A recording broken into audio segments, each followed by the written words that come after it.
Chapter 3. The Acquirement of Spiritual Power. The world is filled with men and women seeking pleasure, excitement, novelty, seeking ever to be moved to laughter or tears, not seeking strength, stability, and power, but courting weakness and eagerly engaged in dispersing what power they have. Men and women of real power and influence are few, because few are prepared to make the sacrifice necessary to the acquirement of power, and fewer still are ready to patiently build up character. To be swayed by your fluctuating thoughts and impulses is to be weak and powerless. To rightly control and direct those forces is to be strong and powerful. Men of strong animal passions have much of the ferocity of the beast, but this is not power. The elements of power are there, but it is only when this ferocity is tamed and subdued by the higher intelligence that real power begins. And men can only grow in power by awakening themselves to higher and even higher states of intelligence and consciousness. The difference between a man of weakness and one of power lies not in the strength of the personal will, for the stubborn man is usually weak and foolish, but in that focus of consciousness which represents their states of knowledge. The pleasure seekers, lovers of excitement, the hunters after novelty, and the victims of impulse and hysterical emotion lack that knowledge of principles which gives balance, stability, and influence. A man commences to develop power when, checking his impulses and selfish inclinations, he falls back upon the higher and calmer consciousness within him and begins to steady himself upon a principle. The realization of unchanging principles in consciousness is at once the source and secret of the highest power. When, after much searching and suffering and sacrificing, the light of an eternal principle dawns upon the soul, a divine calm ensues, and joy unspeakable gladdens the heart. He who has realized such a principle ceases to wander, and remains poised and self-possessed. He ceases to be passion's slave, and becomes a master builder in the temple of destiny. The man that is governed by self, and not by a principle, changes his front when his selfish comforts are threatened. Deeply intent upon defending and guarding his own interests, he regards all means as lawful that will subserve that end. He is continually scheming as to how he may protect himself against his enemies, being too self-centered to perceive that he is his own enemy. Such a man's world crumbles away, for it is divorced from truth and power. All effort that is grounded upon self perishes. Only that work endures that is built upon an indestructible principle. The man that stands upon a principle is the same calm, dauntless, self-possessed man under all circumstances. When the hour of trial comes, and he has to decide between his personal comforts and truth, he gives up his comforts and remains firm. Even the prospect of torture and death cannot alter or deter him. The man of self regards the loss of his wealth, his comforts, or his life as the greatest calamities which can befall him. The man of principle looks upon these incidences as comparatively insignificant, and not to be weighed with loss of character, loss of truth. To desert truth is, to him, the only happening which can really be called a calamity. It is the hour of crisis which decides who are the minions of darkness, and who the children of light. It is the epoch of threatening disaster, ruin, and persecution, which divides the sheep from the goats, and reveals to the reverential gaze of succeeding ages the men and women of power. It is easy for a man, so long as he is left in the enjoyment of his possessions, to persuade himself that he believes in and adheres to the principles of peace, brotherhood, and universal love.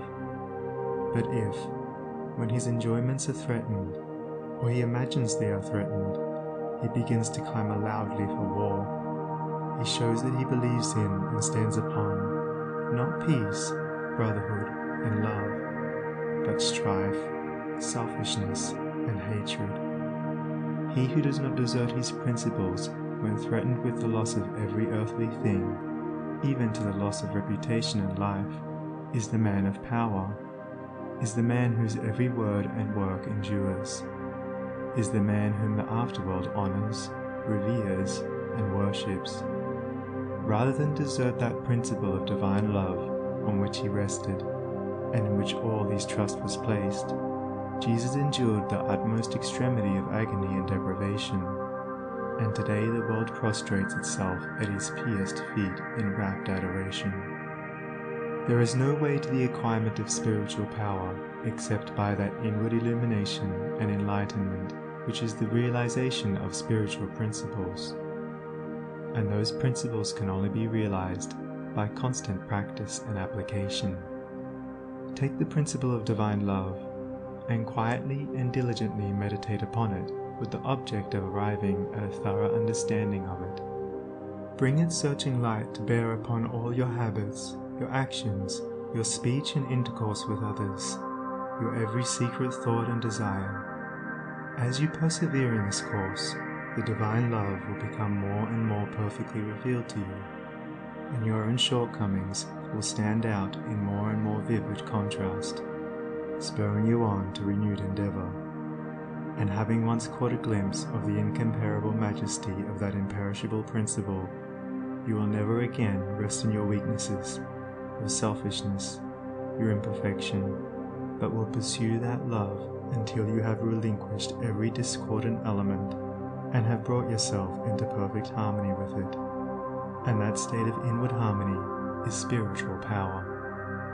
Take also other spiritual principles, such as purity and compassion, and apply them in the same way. And, so exacting is truth, you will be able to make no stay, no resting place, until the inmost garment of your soul is bereft of every stain, and your heart has become incapable of any hard, condemnatory, and pitiless impulse. Only insofar as you understand, realize, and rely upon these principles will you acquire spiritual power, and that power will be manifested in and through you in the form of increasing dispassion, patience, and equanimity. Dispassion argues superior self-control. Sublime patience is the very hallmark of divine knowledge, and to retain an unbroken calm amid all the duties and distractions of life marks off the man of power.